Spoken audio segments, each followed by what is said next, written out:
To be mature means to be developed, fully grown, complete, balanced, and at a desirable state.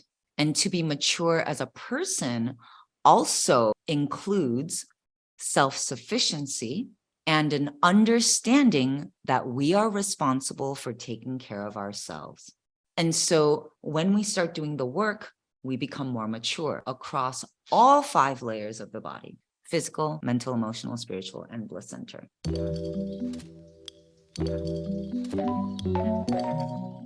Emotional maturity has nothing to do with age, and it means having developed self-awareness, self-control, and self-management skills to observe, communicate, and cope with all emotions. And I think the biggest misconception with emotional maturity is that we think that it means being able to stay calm or maintain composure.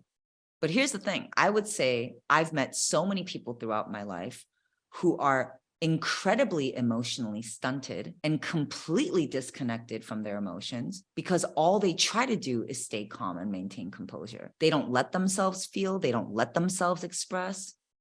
They tamper it down. Gotta stay calm, maintain your composure, tell the story of your trauma, but keep a smile on your face. Don't let them know that it hurts you. And so emotional maturity is not about just staying calm or maintaining composure. It's having the ability to understand what you're feeling, being able to express them in a healthy way and recognizing them in others. A key marker of emotional maturity is a deep understanding that you alone are responsible for your feelings. And emotional maturity means that you understand that if you don't like how you feel, it is you who must work towards making a change. It is impossible to be self-reliant, content, and truly happy without emotional maturity.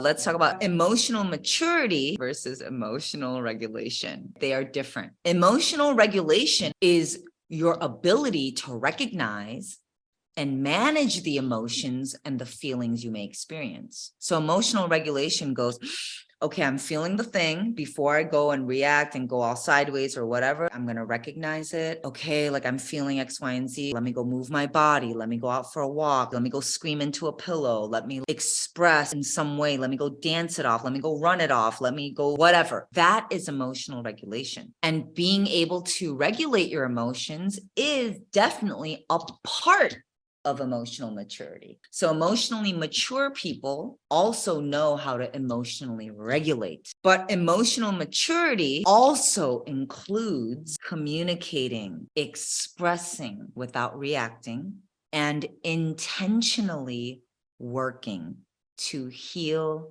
develop, and grow your emotional processes and the way that you process your emotions.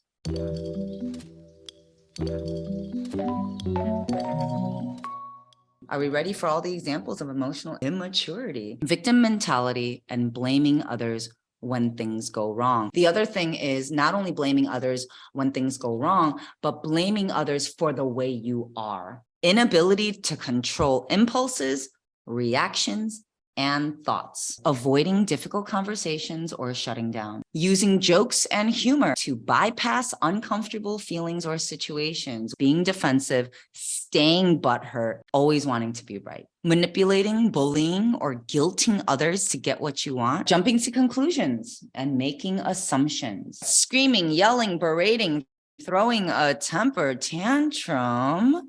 And I want to add, the screaming, yelling, berating, throwing a temper tantrum does not have to always be in a loud and audible way. Think about all the silent tantrums, leading with suspicion, distrust, or skepticism. Your trust issues are a sign of emotional immaturity. Withholding affection or warmth in relationships. Difficulty maintaining relationships and long-term friendships. There's more where that came from. More examples of emotional immaturity. Let's do this. Commitment issues. Always looking for a way out.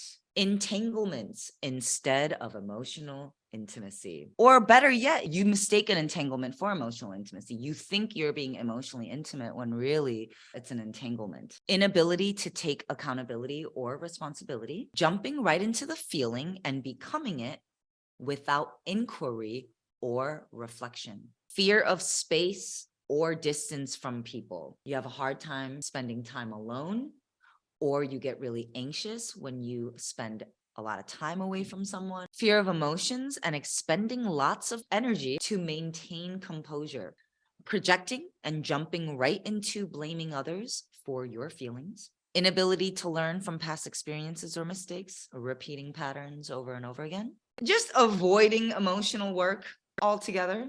Inability to slow down. Inability to repair relationships. Downplaying important conversations or events in your life. Inability to be flexible, hear the other person and work together. Emotionally detached, too cool for school, being aloof, keeping your distance, being overly driven and hyper-focused on success and power, holding on to the past, grudges, bringing up the past, isolating yourself, making decisions alone, and not taking others along the ride. Low self-esteem, low self-worth, difficulty getting close with others and building bonds, easily spiraling, riding the roller coaster of emotions. And then last but not least, passive aggressiveness. And of course, there are many other things that I can add to this, but I feel like with this, I was able to cover a pretty broad range of things.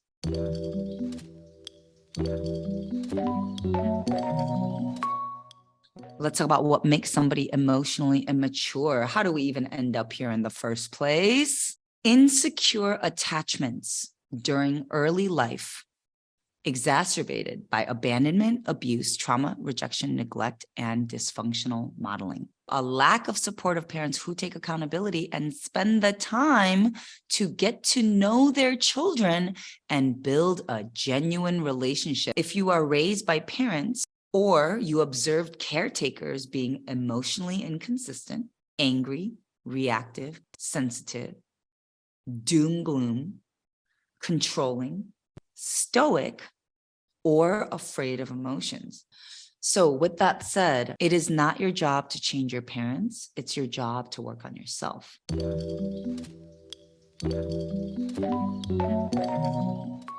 How do we actually break the cycle? And how can we actually develop emotional maturity? You got to work to understand your own thoughts, emotions, feelings, and behaviors. Question your emotions and ask yourself where they are coming from. Take ownership of your emotions by managing or expressing them. Know your needs and set boundaries with others accordingly. Observe the patterns around yourself with your family and your relationships. Dig deeper to understand your go-to thoughts, assumptions, and patterns. Raise the bar on yourself. Expect more and choose to live with integrity. Break your patterns and make the choice to think, feel, and act differently. Ask yourself this often. What is the story I'm telling myself? With that said, know that you are always projecting. So slow down and zoom out.